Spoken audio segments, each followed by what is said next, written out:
Bueno, seguimos con el módulo de cardiología y en este caso la charla es de pericarditis, visión del internista. La pericarditis no es una patología que exclusivamente la tenga que ver el cardiólogo, ni mucho menos. Ustedes, cuando tengan la posibilidad de ya asistir en esta cátedra de patología y clínica médica en el Hospital San Bernardo y en el Hospital del Milagro, van a poder darse cuenta cómo hay distintas especialidades de que cursan con pericarditis, sea aguda o crónica. Por ejemplo, está bien un paciente que tenga unas patologías cardíacas, como veremos luego, un postinfarto, etcétera, va a cursar con pericarditis.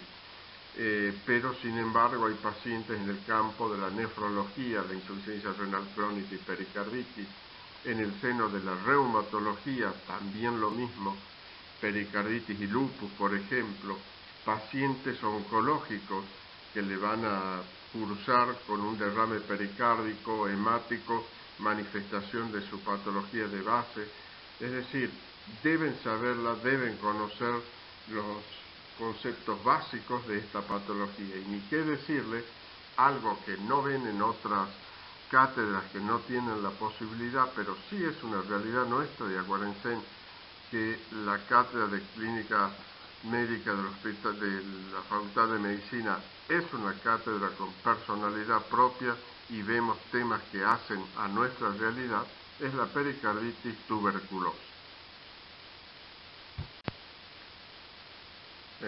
La definición de pericardio, ustedes por supuesto ya la saben a través de anatomía.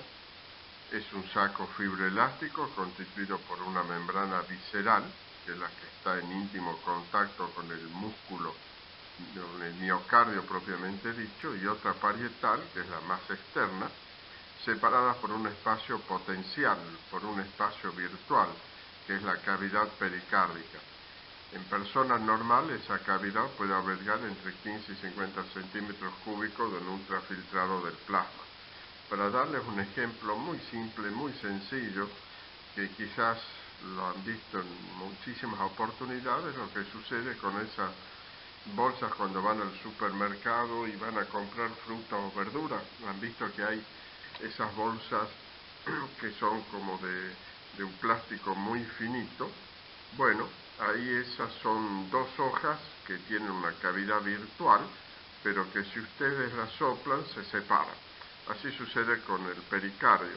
Esas hojas están íntimamente en contacto entre ellas, hay una finísima capa de líquido, pero si se produce una inflamación o si se vuelca líquido en la cavidad pericárdica, ahí pueden llegar a ver que se separan las dos hojas, la visceral y la parietal. Un concepto a tener en cuenta es pericarditis y derrame pericárdico. La pericarditis propiamente dicha es cuando existe un proceso inflamatorio agudo o crónico, primario o secundario del pericardio, con la formación de líquido o no en la cavidad pericárdica. Es decir, como toda itis, hay un proceso inflamatorio. Pero ojo que pueden haber situaciones en donde no llega a haber una pericarditis con el concepto inflamatorio, sino simplemente el líquido que se acumula dentro de esa cavidad virtual que pasa a ser una cavidad real al haber líquido, como por ejemplo en una insuficiencia cardíaca, que simplemente se junta líquido sin la necesidad de que exista una verdadera pericarditis. En esta diapositiva, no molestarse, no enojarse, hay pequeñas cosas escritas en inglés que se lo volvemos a repetir y ojalá que el tiempo y las posibilidades personales le permitan empezar a hacer cursos de este idioma que le va a ser de tantísima importancia y de utilidad para el día de mañana. Empezamos con la clasificación de la pericarditis, en este caso según el tiempo de evolución. A mano derecha ven cómo el pericardio parietal, el más interno, y el pericardio visceral, el más externo, están separados por una verdadera cavidad real en donde hay líquido, como consecuencia de un pericardio inflamado, es decir, una pericarditis. ¿Cómo se la divide desde el tiempo de vista de evolución? Las agudas, cuando cursan hasta 6 semanas, y la crónica, cuando cursan más de 6 meses. Intermedio entre 6 semanas y 6 meses están las pericarditis subagudas. Otra clasificación, para tenerla en cuenta, es la clasificación de acuerdo a la afectación anatomopatológica. Son detalles en donde no es que sean estrictamente perimiocarditis o miopericarditis.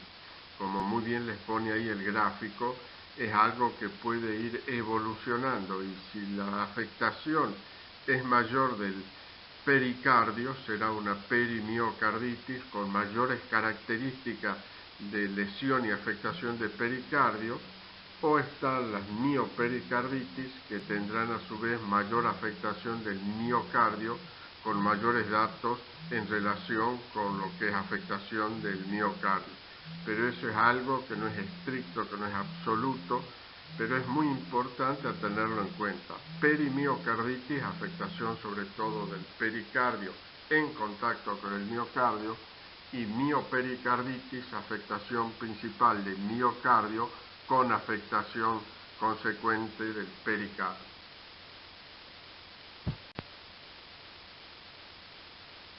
Veamos ahora la clasificación de pericarditis, esta vez en relación a la etiología de la misma.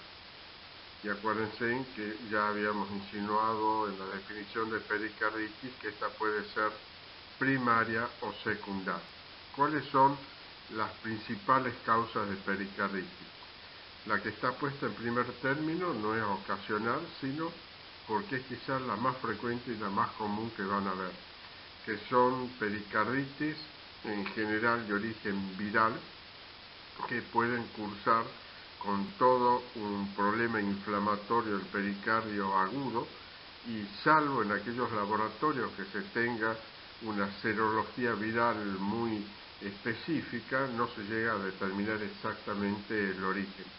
De ahí el nombre que se le pone de idiopática, pero va a ser una de las más frecuentes que van a tener ocasión de ver, juntamente con las infecciones virales propiamente dicho, ya con virus que están identificados, es decir, dejan de ser idiopáticas para ponerle el nombre por infecciones virales, ecovirus, etc.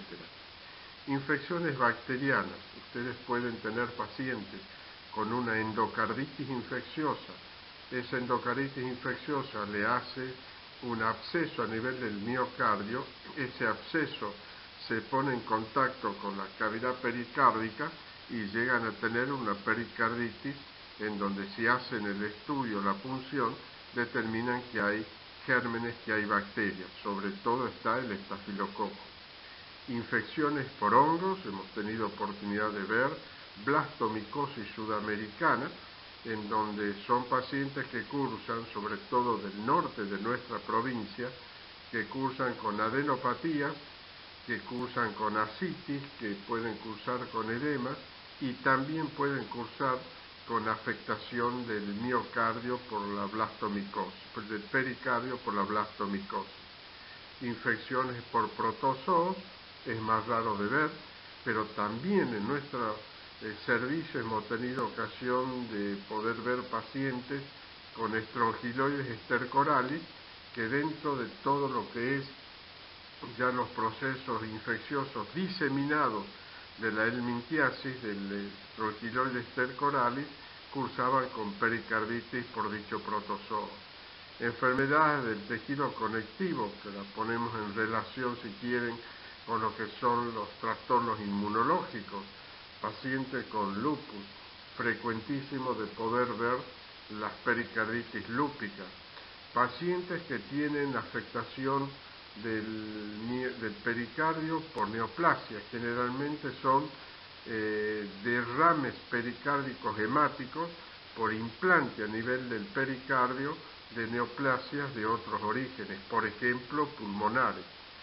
Reacciones adversas a drogas, el infarto de miocardio y síndrome postinfarto, que es un dato muy importante a tenerlo en cuenta, que uno lo ha vivido, Y no me olvido de un paciente joven que había sido sometido a una cirugía en uno de los sanatorios de nuestro medio por una lesión congénita de corazón, y ese paciente a los 14 días, las 2 semanas, presentaba fiebre, un derrame pleural y derrame pericárdico. Y en esos momentos no se encontraba un origen en especial. Cuando me llaman a interconsulta, lo veo al paciente y lo primero que pienso es aquel síndrome inmunológico postinfarto que se produce aparentemente como reacción a antígenos liberados en el momento de la cirugía y cursan con inflamación de pleura y de pericardio, que es el síndrome postinfarto con pericarditis aguda. Los traumas torácicos y cardíacos que pueden cursar con un gran derrame hemático en la cavidad pericárdica, y como veremos luego es una de las causas del hemopericardio y del taponamiento cardíaco. La urea, yo les comentaba anteriormente que dentro del campo de la clínica médica los podrán ver pacientes con insuficiencia renal crónica, y que estos tienen también líquido a nivel de la pericardio, y que es líquido agua plasma que se junta a ese nivel. Cuando se produce una disección de la aorta, en esa disección puede volcarse sangre y un hemopericardio, y la radioterapia, cuando se hace, por ejemplo, por un TU de mediastino, por un TU pulmonar, puede llegar a generar una verdadera coraza, engrosamiento del pericardio, que ya entraríamos dentro del campo de las pericarditis crónicas por radioterapia. Entramos ahora en lo que es la clínica de la pericarditis. Son 4 ítems básicos y fundamentales que ustedes tienen que tener en cuenta. El típico dolor torácico de la pericarditis, el frote pericárdico como uno de los hallazgos más característicos, los cambios habituales en el electrocardiograma como manifestación de pericarditis y el derrame pericárdico. Vamos a tener en cuenta el primero de los ítems, el dolor en la pericarditis aguda. Es de aparición aguda, rara vez súbita, es decir, que sea tan agudo como puede ser una disección de aorta, como puede ser un infarto agudo de miocardio, pero es de aparición aguda.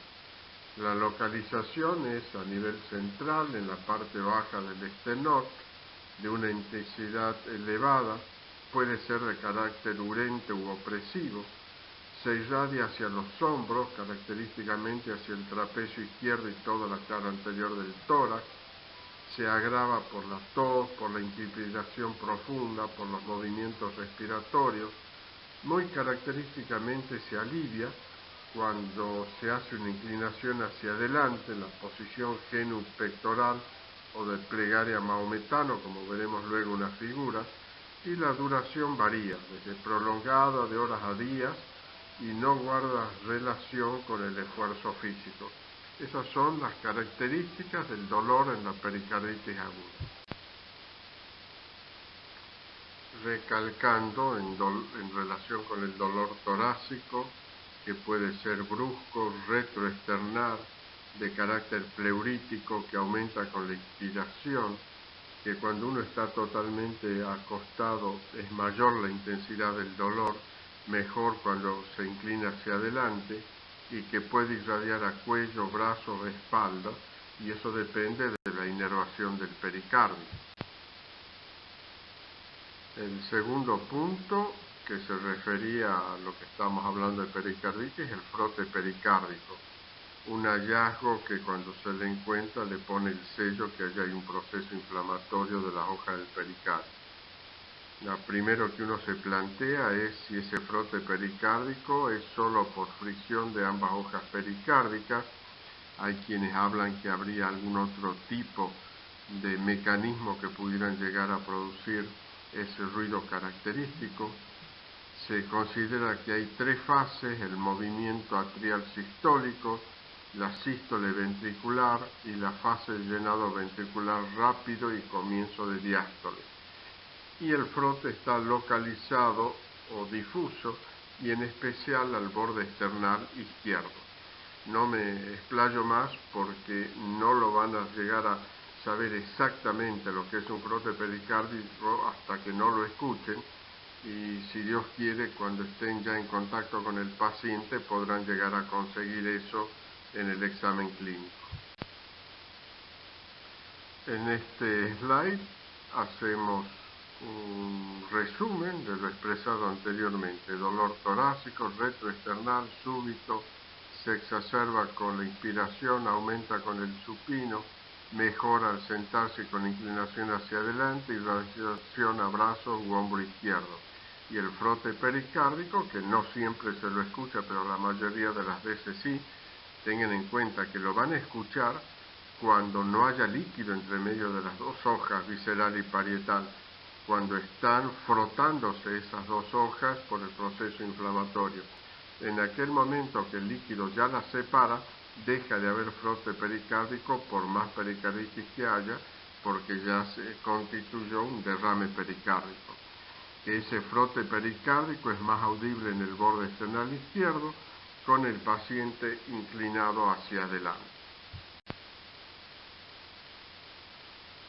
Tienen allí dos fotos, en la izquierda donde les está mostrando donde se oculta fundamentalmente el frote, que es en el borde esternal izquierdo, y en la segunda foto la posición hacia adelante de plegaria mahometana, donde se sigue ocultando el frote, pero que es la posición en donde se alivia, calma algo el dolor.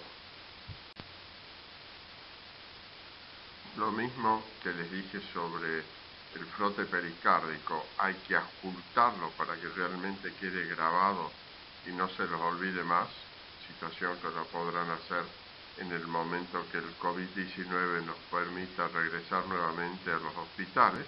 No sabemos el tiempo, lamentablemente. Lo mismo les va a pasar con la electrocardiografía en pericarditis aguda, es decir, hasta que no entiendan el electrocardiograma, vean el electro. Yo me acuerdo que en mi tiempo, cuando uno estaba empezando a cursar y veía que nuestros jefes de trabajos prácticos, profesores, ponían un electrocardiograma en sus dedos y los pasaban y iban dando opinión, uno decía, esta es cosa realmente de fantasía, ¿cómo hacen para saber eso? Y bueno, con el tiempo y la experiencia se lo llega a conseguir. Y estamos tratando de ver de que se les dé un curso de electrocardiografía online para tratar de ayudarlos en ese campo de la cardiología. En la pericarditis aguda, quien está hablando a nivel del electrocardiograma es la parte visceral fundamentalmente, la que está en íntimo contacto con el miocardio, dado que la parte parietal es inerte eléctricamente. Y el electrocardiograma está mostrando la inflamación del epicardio. En el electrocardiograma, en el caso de la insuficiencia renal crónica, muchas veces puede ser silente, no mostrar ninguna alteración. Lo típico del electrocardiograma en pericarditis aguda, en un estadio 1, existe elevación difusa del ST, cóncavo hacia arriba, como demostraremos ejemplo. En el estadio 2 hay normalización del ST. En el 3, inversión de onda T. Y en el 4, en el estadio 4, nuevamente normalización. Recuerden que la pericarditis aguda puede generar líquido entre membranas, y mientras mayor cantidad de líquido exista, mayor posibilidad de que tenga un electrocardiograma con bajo voltaje. Es decir, dentro de las causas de bajo voltaje está la situación de los pacientes de insuficiencia cardíaca y está también los derrames pericárdicos de importancia. Ahí tienen un electrocardiograma típico de una pericarditis aguda, como le habíamos comentado anteriormente, con una elevación del ST cóncavo hacia arriba, la onda T elevada, y el intervalo QT está dentro de lo normal para la frecuencia cardíaca. Esa es una imagen típica, pero repito, hasta que no lo vean en vivo, no se van a dar cuenta exactamente cómo es. Y ojalá que eso pueda ser pronto, solo Dios lo sabe. simplemente otro gráfico característico del electrocardiograma en la pericarditis aguda. Otra imagen del electrocardiograma, fíjense sobre todo a nivel de V6, como es la elevación del ST cóncavo hacia arriba, y hay una imagen muy sugestiva, muy característica. Este es otro de los métodos diagnósticos sumamente útil para hacer diagnóstico de pericarditis aguda, que es la ecocardiografía. Exclusivamente es mostrarle algunas de las imágenes, no profundizamos, no le corresponde a ustedes tampoco, pero fíjense cómo a derecha, en la imagen de la derecha, se ve hojas del pericardio que están engrosadas, propias de un proceso inflamatorio, y cómo en negro, los engrosados, lo que está más en blanco, lineal, y lo que está entre medio de esas dos hojas es la efusión pericárdica que les pones ahí, que es el líquido dentro del derrame pericárdico, dentro de la cavidad pericárdica, que no tiene por qué existir, ya hemos dicho que hay mínima cantidad normalmente, pero esa es una imagen muy característica de pericarditis y derrame pericárdico. Otro elemento de ecocardiografía donde se puede observar y ver el espacio hipo o anecoico entre la pared libre del ventrículo izquierdo y el pericardio posterior, inicialmente localizado, luego circunferencial alrededor del corazón. Ven igual que en la imagen anterior, esas imágenes lineales, ecorefringentes por el proceso inflamatorio, en el medio lo hipoanecoico, que es líquido en la cavidad pericárdica, una pseudohipertrofia del ventrículo izquierdo y un movimiento característico que se puede ver en un ecocardiograma, que es el swinging heart, que es el derrame severo, es decir, es como un corazón que se mueve muy característicamente por ese líquido que tiene todo a su alrededor. Continuando con lo que es pericarditis aguda y derrame pericárdico, dentro de los métodos diagnósticos está la pericardiocentesis, es decir, así como cuando hay un derrame pleural se hace la pleurocentesis, que es la punción para evacuar líquido, así como se tiene una ascitis y se hace la punción también. Bueno, en este caso están las indicaciones de pericardiocentesis, que pueden ser tanto diagnóstica como terapéutica. Diagnóstica, que es, como veremos luego, el estudio del líquido celular, y terapéutica, porque hay momentos en donde está la cantidad de líquido en esa cavidad pericárdica que está afectando toda la funcionalidad miocárdica y es necesario evacuarla para un normal funcionamiento. Es algo muy similar a lo que sucede a nivel pleural. Cuando el derrame pleural es muy importante, hay que evacuarlo, porque si no produce trastornos en la mecánica respiratoria e insuficiencia respiratoria en los pacientes. Lo mismo, cuando la ascitis es muy importante, hay que drenarla para conseguir menos molestia, menos dolor y que no comprima tampoco los diafragmas y esté produciendo trastornos en la mecánica respiratoria. Es decir, son pericardiocentesis diagnósticas y terapéuticas. Y cuando se hace una pericardiocentesis diagnóstica, que debe ser hecha por especialistas en la materia, no es lo mismo punzar un abdomen con ascitis, en donde prácticamente no hay ningún riesgo en especial, que hacer una punción a nivel pericárdico, que sí tiene sus riesgos y sus complicaciones y debe ser hecha por colegas, ya sea cirujanos de tórax, cirujanos cardiovasculares, para que se la pueda hacer de la mejor manera posible. Y cuando se hace la extracción del líquido, la pericardiocentesis, no hay que olvidarse de enviar ese líquido al laboratorio para ver la parte física del líquido, el aspecto del líquido, la bioquímica de ese líquido, cómo está la glucosa, cómo están las proteínas, cómo está la LDH, que esto es muy similar a lo que verán en el derrame pericárdico. Mandarlo para bacteriología, para micología si se quiere, para hacer estudios de gérmenes a nivel del líquido pericárdico y por supuesto anatomía patológica para hacer un Papa Nicolau del líquido, es decir, para llegar a ver si se ven algunas células en especial. No se olviden que así como muchas veces se hace la pleurocentesis y al mismo tiempo que se hace la extracción del líquido pleural, se hace con agujas especiales y por especialistas una biopsia de esa pleura que puede dar datos muy exquisitos de mucha importancia. También se puede hacer no solamente la pericardiocentesis, sino llegar a hacer una biopsia de pericardio que da datos sumamente importantes en relación con la etiología de ese derrame. En relación al tratamiento de pericarditis aguda, podemos determinar qué actitud vamos a seguir de acuerdo a si es una pericarditis aguda leve o si es moderada grave. Cuando nos estamos refiriendo a una pericarditis aguda leve con o sin derrame pericárdico, es aquella situación en donde no está comprometiendo la funcionalidad cardíaca. Entonces no es necesario en ese caso una internación en una unidad de cuidados intensivos o en una UCA, en una unidad coronaria. En el caso de una pericarditis aguda leve se necesita el reposo.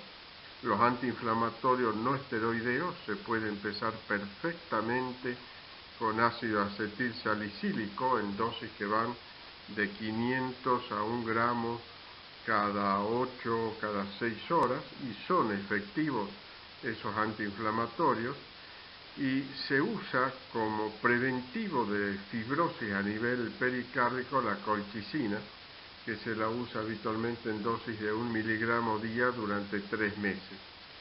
Y el caso de los corticoides queda reservado para aquellos casos en donde sabemos que la pericarditis aguda es en el seno de una patología del colágeno, por ejemplo el lupus, que está en el seno de una patología inmunológica, y las dosis que se necesitan usar o emplear no son las dosis inmunosupresoras, sino dosis antiinflamatorias, y muchas veces entre 8 a 16 miligramos día son francamente útiles.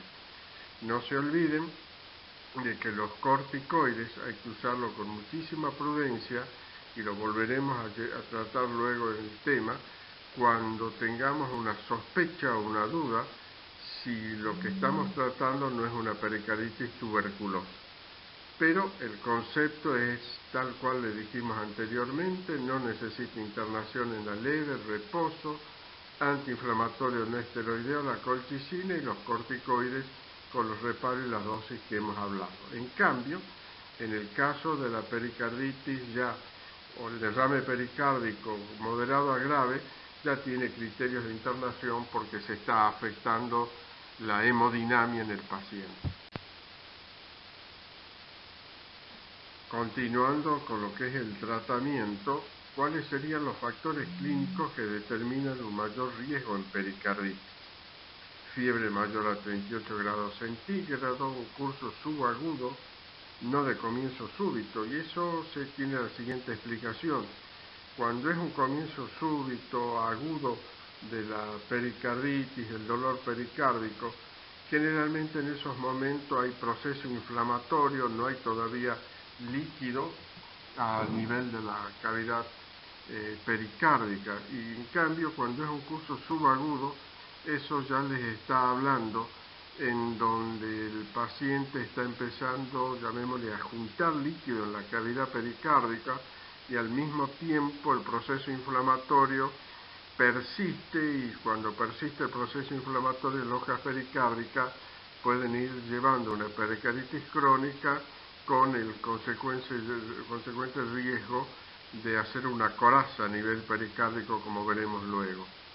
Evidentemente, cuando hay datos del taponamiento cardíaco son mayores riesgos en la pericarditis, cuando hay un importante derrame pericárdico y está en relación con el taponamiento. Ojo en los pacientes inmunocomprometidos o con mayor razón inmunosuprimidos por el tipo de germen que puede entrar dentro de la cavidad pericárdica. Ojo los pacientes anticoagulados porque pueden hacer un taponamiento cardíaco y también el trauma agudo por el riesgo del taponamiento cardíaco.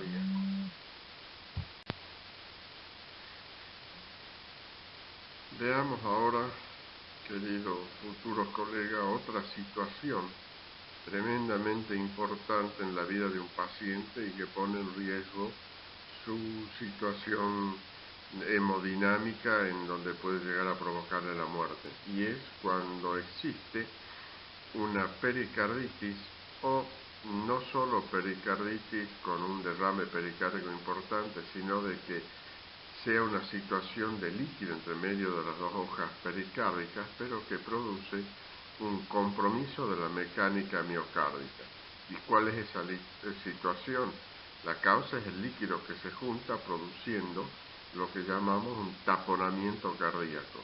Ese líquido puede ser exclusivamente pus, como en el caso de alguna pericarditis purulenta, no es lo más frecuente y común. Puede ser sangre, ya sea por un traumatismo o por una metástasis en pericardio que llega a producir eso.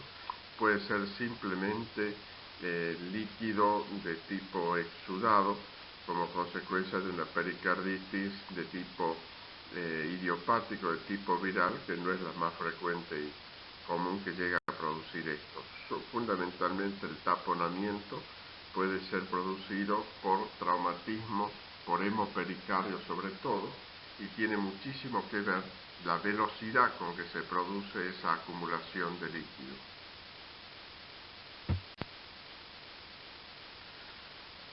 En el slide anterior hablábamos de que se producía una acumulación de líquido generalmente rápida, súbita, que era lo que llevaba a un taponamiento cardíaco agudo en un paciente con riesgo de vida por su situación hemodinámica. Pero ojo, no quiero dejar de comentarles, por eso ponemos esta otra diapositiva, en donde existe una alteración anatomopatológica pericárdica, que es una pericarditis crónica, que luego veremos sobre todo que en nuestro medio la hay y existe la pericarditis tuberculosa, en donde todo ese proceso inflamatorio se va realizando a lo largo de semanas o meses y llega a constituir un taponamiento cardíaco por una causa fibroplástica que se llama concretio cordis, es decir, una coraza alrededor del corazón que también le produce una alteración hemodinámica que se va instalando lentamente, crónica, llegando a producir la muerte del paciente en algunos casos si no se actúa con celeridad una vez que ya se ha instalado esta patología. Continuando con taponamiento cardíaco, nuevamente definimos como que es la acumulación en forma aguda o subaguda de líquido a presión en la cavidad pericárdica, y el llenado cardíaco está impedido por una fuerza externa. Acuérdense nuevamente lo que les dije, si ese llenado es lento, es subagudo, generalmente no llega a producir el taponamiento cardíaco en un primer momento, por el hecho que es como que se va adaptando el corazón a ese líquido que está alrededor. Pero cuando es en forma rápida, súbita, como es un traumatismo, evidentemente eso tiene consecuencias inmediatas. Ahí tienen a derecha un pericardio normal y tienen el derrame pericárdico, que es lo que está haciéndole como un saco alrededor y lo que le está provocando al paciente toda la alteración hemodinámica. ¿Cómo podríamos darnos cuenta cuál es la clínica de un paciente que está haciendo un taponamiento cardíaco? Recuerden la famosa tríada de Beck, que es lo que resume los criterios diagnósticos: ingurgitación yugular, falta de drenaje de las venas a nivel de las cavidades miocárdicas, ruidos cardíacos, yo le diría más que lentos, ruidos cardíacos hipofonéticos, porque la ocultación hace que los latidos cardíacos lleguen con mayor dificultad por todo el líquido que hay alrededor del corazón, y como consecuencia de esa alteración hemodinámica que se está produciendo en el paciente, la lógica hipotensión arterial. Recuerden, tríada de Beck, repito, ingurgitación yugular, ruidos cardíacos hipofonéticos e hipotensión arterial. De una manera muy sencilla, diríamos, a ejemplo de lo que sería la fisiopatología del taponamiento cardíaco, que se produce la acumulación de líquido pericárdico a presión. Esto dificulta el llenado de las cavidades cardíacas y por ende hay una disminución en el gasto cardíaco alterando toda la hemodinámica. Eso es el taponamiento cardíaco agudo, y en lo crónico sería la no acumulación de líquidos, sino la fibrosis y calcificación del pericardio visceral y parietal. Ello determina una presión a nivel del corazón, o presión o que no lo deja dilatarse, distenderse normalmente para llenar las cavidades. Eso dificulta el llenado de las cavidades cardíacas y disminuye el gasto.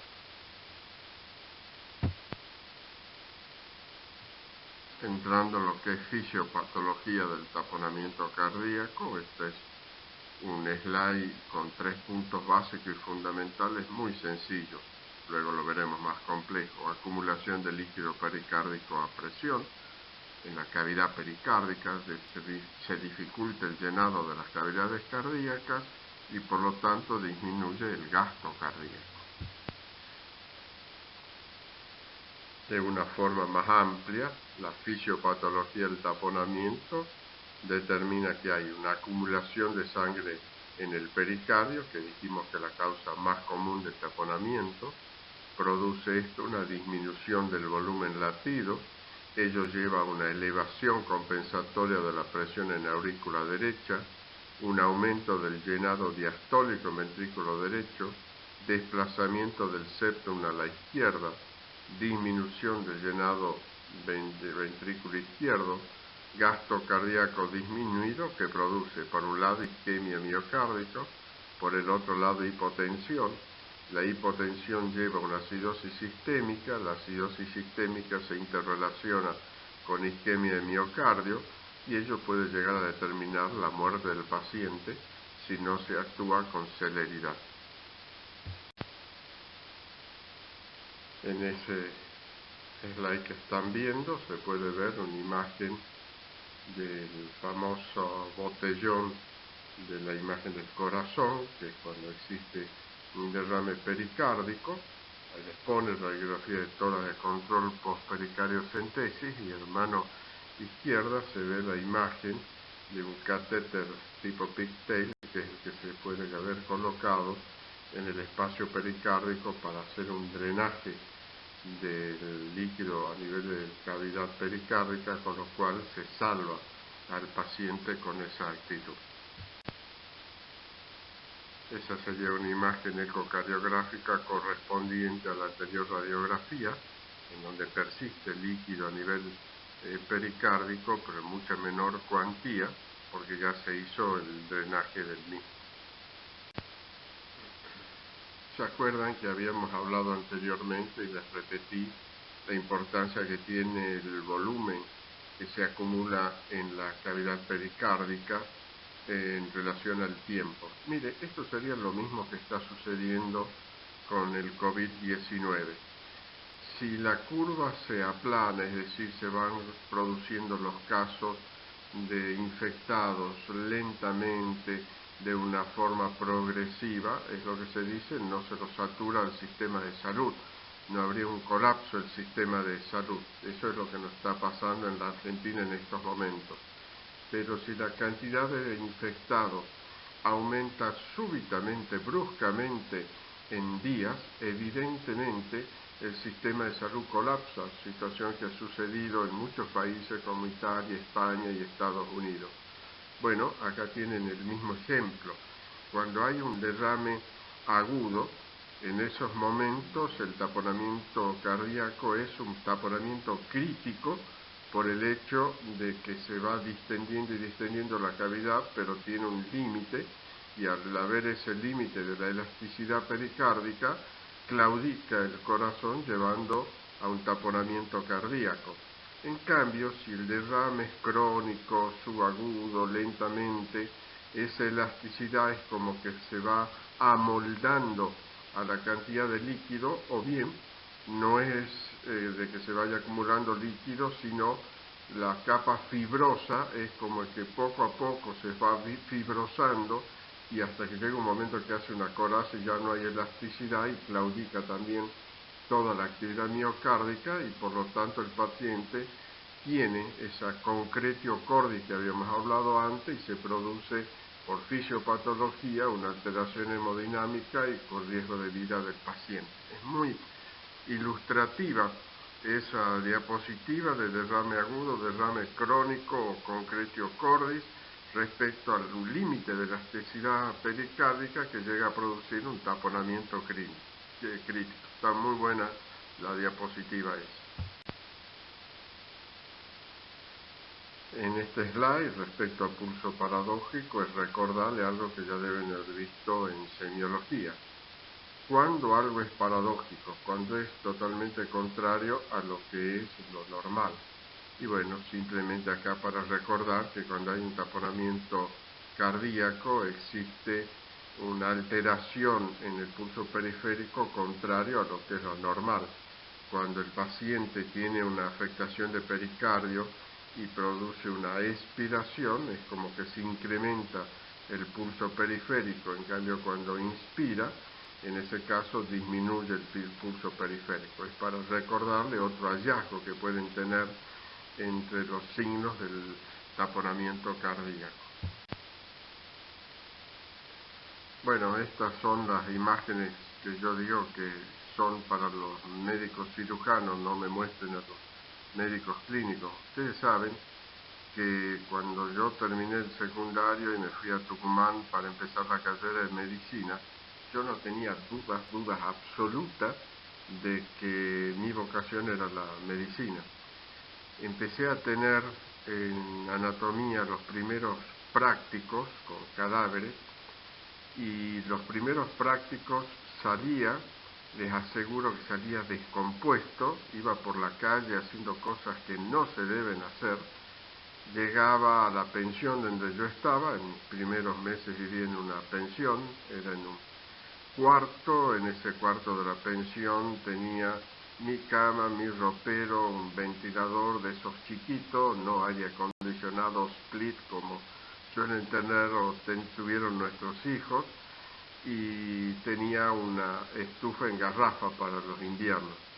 Bueno, llegaba a la pensión, la dueña era doña Rosario, esas típicas pensionistas que daban de comer mañana, tarde y noche prácticamente lo mismo. Ahí se cumplía que en la naturaleza nada se crea, nada se pierde, todo se transforma. Desde sopa de arroz, croquetas de arroz, arroz con leche, y muchos de ustedes deben tener experiencia en eso. Lo que están viendo ahí es cuando se está haciendo una cirugía a cielo abierto para tratar de descomprimir todo lo que es la parte pericárdica, sobre todo si hay ya cierto grado de fibrosis, para permitir una buena hemodinamia.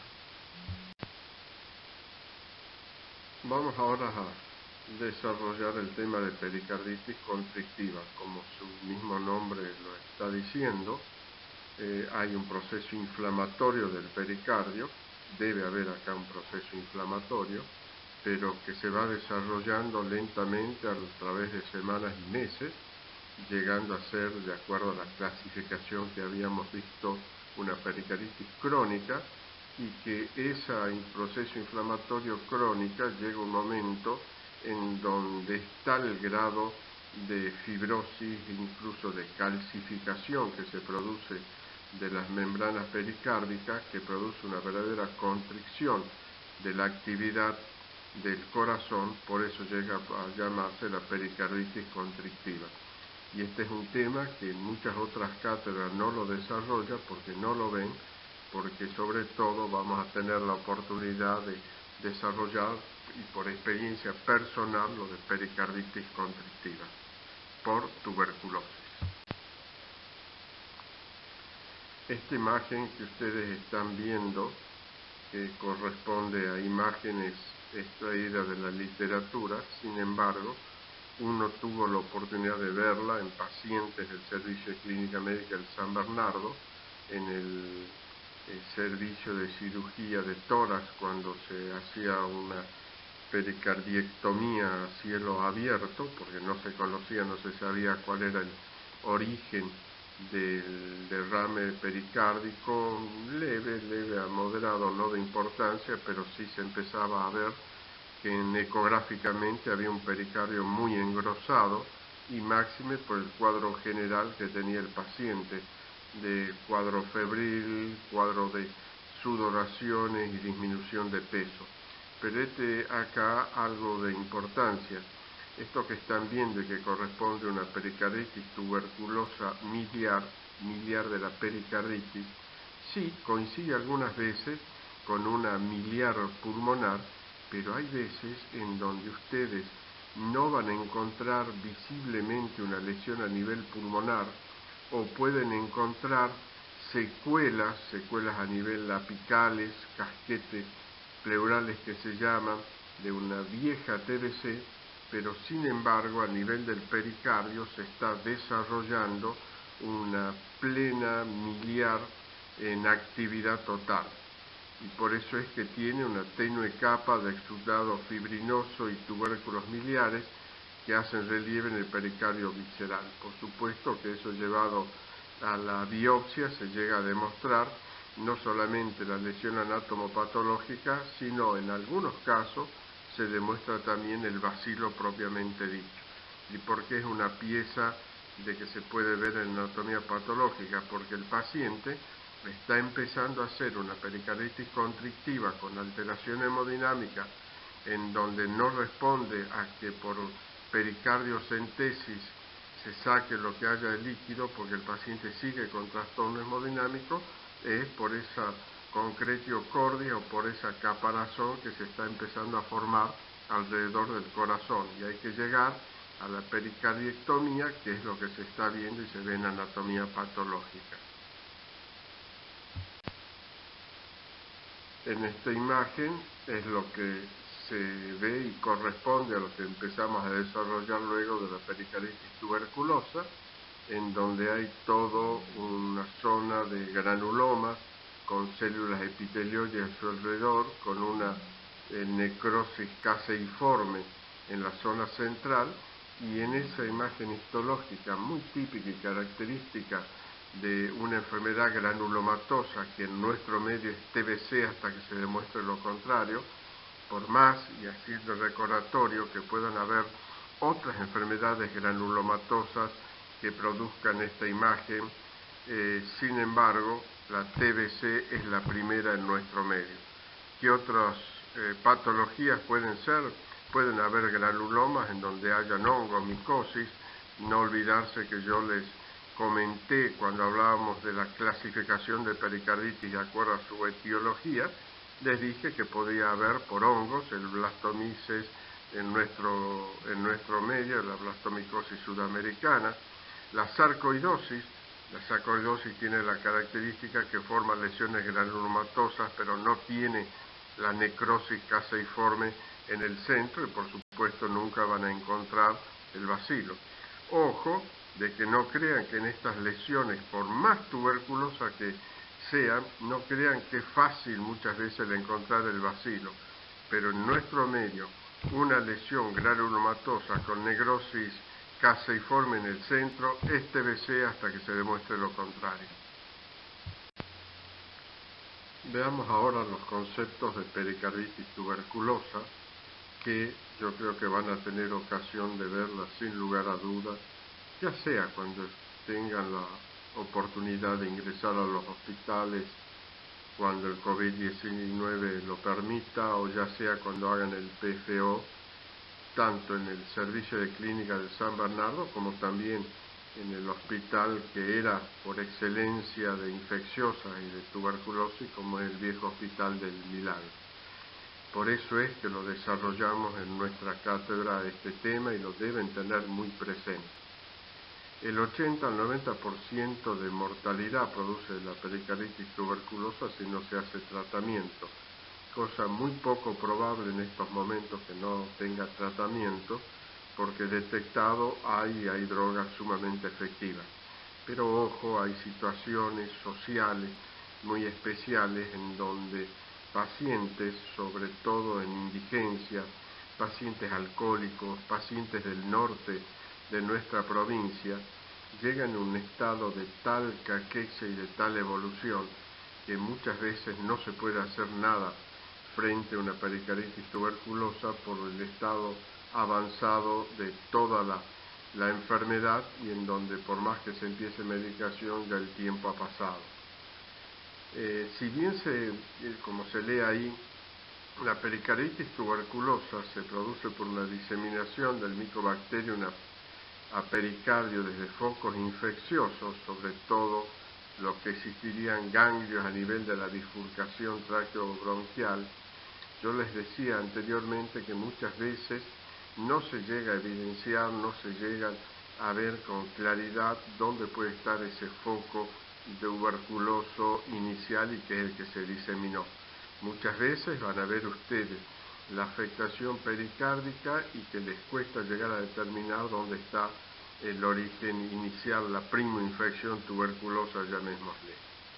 A su vez, los antígenos al Mycobacterium tuberculosis inducen a una hipersensibilidad retardada, y ustedes lo saben, cuando hablamos de los distintos tipos de inmunidad, la hipersensibilidad retardada, ponemos como ejemplo la tuberculosis, y ellos mismos, esos antígenos, producen una estimulación de linfocitos, activan a los macrófagos que inducen la formación del granuloma.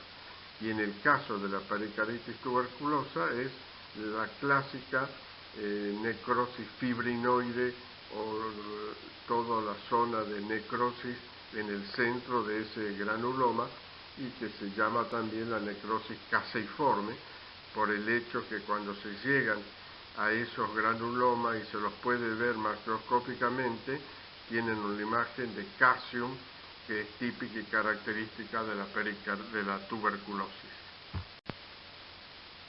Cuando nos referimos a hallazgos en pericarditis tuberculosa, ustedes se van a dar cuenta leyendo este slide que ninguno de esos datos es específico ni patognomónico, ni mucho menos de una pericarditis tuberculosa, pero sí empiezan a ver y darse cuenta que la mayoría de los hallazgos ya le están hablando que es una pericarditis fibrosa que está tendiendo a ser una pericarditis constrictiva, y llegan a producir un taponamiento cardíaco no líquido, sino por esa coraza que se produce alrededor del corazón.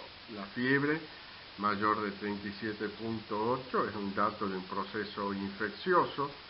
Si quieren, esa clásica fiebre vespertina que se acompaña de sudoración, de transpiración nocturna, la taquicardia, el frote pericárdico, son datos de cualquiera de las pericarditis que pueden tener un paciente, pero luego los 4 siguientes, hepatomegalia, plétora yugular, ruidos cardíacos abolidos o hipofonéticos y el pulso paradójico, lo vimos en slides anteriores que ya estaban correspondiendo a una alteración hemodinámica del corazón, en donde no tiene las cavidades cardíacas la capacidad de distensibilidad, y por tanto están yendo a un taponamiento cardíaco, a una falta de distensión de la musculatura cardíaca con la consecuente alteración hemodinámica.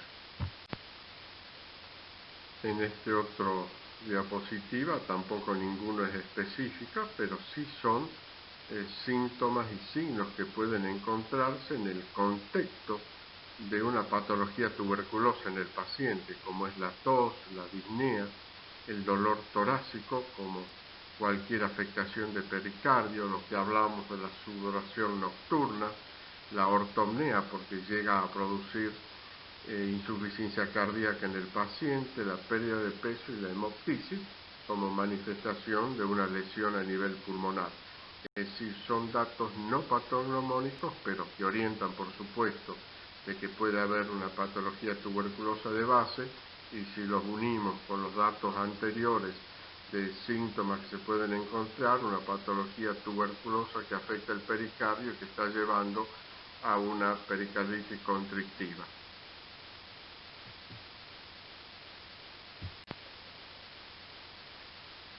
A ver, queridos alumnos, ¿quién da más por esta radiografía?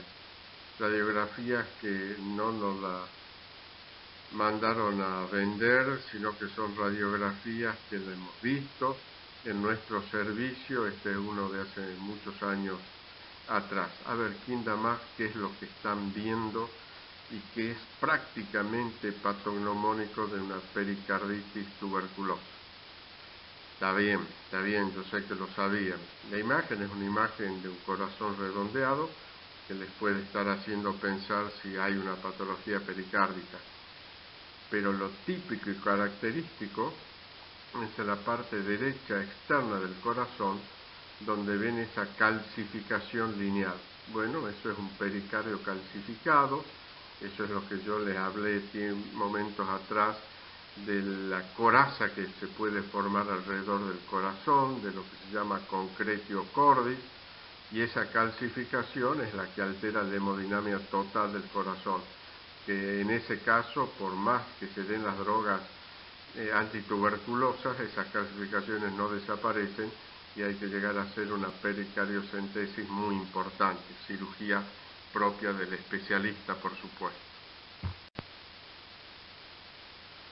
Esta sí es una imagen de la literatura, en donde ya se demuestra a través de tomografía unas imágenes muy típicas y características. Digamos que a nivel del emisoras derecho hay un derrame pleural, bueno, un derrame que puede ser o por la insuficiencia cardíaca que está generando la patología de pericarditis tuberculosa o porque fuera un derrame en el seno de una TBC.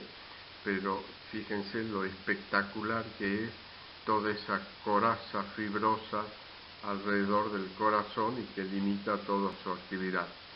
No creo que la vean con mucha facilidad este tipo de imagen, sí la pericarditis tuberculosa más aguda o subaguda, y esta puede ser muy ocasional que la lleguen a ver, pero una vez que la ven no se olvidan más, y si es de aquí a 10, 20, 30 años dirán, el profesor de patología y clínica médica nos enseñó y nos mostró imágenes muy típica y característica. Esto es una pericarditis tuberculosa crónica, una concretio cordis. Miren, chicos, futuros colegas, yo les muestro esto. Evidentemente no es lo mío el estar viendo toda la parte quirúrgica y todo eso, no es una cosa que me atraiga. Más aún, fíjense lo que es la vida. Cuando yo empecé medicina, empecé pensando que iba a ser cirujano e incluso me hacía la idea que iba a estar en quirófano, qué música de fondo iba a poner mientras operaba, y la vida cambia. Y quizás, como yo les puse en la clase inaugural, la vida me cambió y pasé a clínica médica cuando tuve delante mío un maestro, un señor médico como lo fue el doctor Carlos Raúl Landa, nuestro profesor de clínica 1, 2 y 3. Ahí quedé grabado para clínica, y si ustedes me dicen ahora, así como ustedes dicen, profe, ¿y qué seguiría usted? ¿Qué especialidad? Clínica médica, y no me sacan de ahí. Y esa clínica médica basada en la evidencia y basada en la persona. Bueno, sí quiero darle el último concepto de pericarditis tuberculosa que es muy importante. ¿Qué se haría? ¿Cuál es la forma de enfocar el tratamiento? En un primer momento, cuando ya empieza a haber la sospecha por un engrosamiento pericárdico, por un derrame que se va haciendo subagudo, lento, cuando tiene el paciente la clínica que habíamos visto, en esos momentos ya sería lo ideal, si se pudiera hacer una pericardiocentesis, estudiar el líquido, el exudado, y ese mismo líquido, no creo que vayan a ver el bacilo, es muy raro, lo mismo que a nivel del líquido pleural, es raro encontrar el bacilo de la tuberculosis.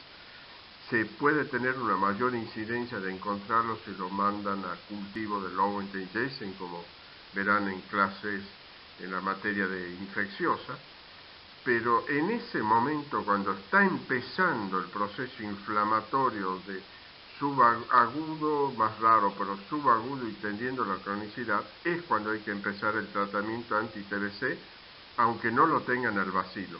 ¿Por qué? Porque se trata de conseguir esos momentos que no se produzca la fibrosis y el engrosamiento franco de pericardio. El tratamiento, no entramos acá, decimos que es el tratamiento anti-TBC, que va a ser con las drogas clásicas, por un tiempo mínimo de 6 meses, pero eso lo verán en infectología. Pero lo que sí debo tener en cuenta y debo recordarles es que por lo menos a la semana, a los 10 días de haber empezado el tratamiento anti-TBC, debe emplearse también corticoides, y corticoides a dosis antiinflamatoria, es decir, la metilprednisona, la prednisolona, en dosis que van desde 12, 18 miligramos como mucho, para evitar esa fibrosis del pericardio. Y lo mismo es lo que se hace sobre todo cuando hay una TBC meningia. Acuérdense, o ya lo verán, que una TBC meningia, la complicación más importante que puede tener es que se produzca fibrosis a nivel de la meninge y se produce hidrocefalia, porque no circula normalmente el líquido. Bueno, acá también hay que evitar esa fibrosis y fundamentalmente se puede usar la colchicina también, como vimos en la pericarditis aguda, para evitar la fibrosis, pero acá se puede usar el corticoide por más TBC que sea, pero una vez que ya haya prendido el tratamiento anti-TBC a los 7 o 10 días de haberlo empezado. No se olviden de eso, ténganlo en cuenta. Y el tratamiento final, muchas veces lamentablemente, cuando se llega a producir la fibrosis total, se produce ya la tendencia a la concretio cordis, el taponamiento, es hacer una pericardiectomía, porque si no el corazón no funciona y se altera toda la hemodinámica. Colegas, espero que hayan estado muy atentos a todo lo que hemos ido hablando. Tienen la clase para que la vean y la vuelvan a ver, y les aseguro que las preparo y se las doy pues con muchísimo gusto, porque se la merecen ustedes. Un saludo muy fraterno para todos ustedes. Hemos visto radiografía, hemos visto tomografía y ahora ecocardiografía, en donde se observa el engrosamiento pericárdico, la dilatación de aurícula derecha, que era dentro de la fisiopatología lo que veníamos hablando. Y ese engrosamiento de pericardio, o sea, se podría decir que hay un pericardio calcificado.